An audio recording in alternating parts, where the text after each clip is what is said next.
That's enough. Bring me what you got.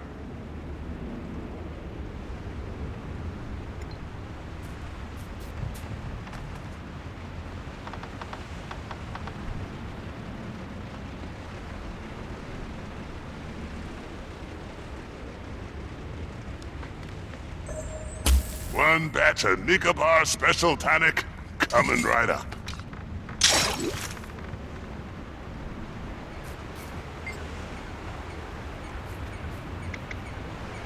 One batch of Nicobar Special Tonic coming right up.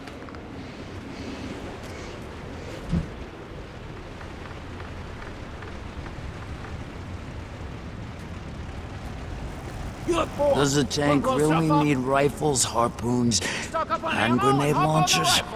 The answer's definitely yes. And you're definitely an idiot.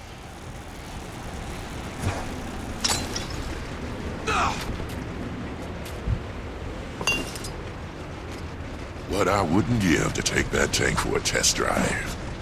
Aren't you on vehicular probation after you crashed that copter? Oh, let me dream.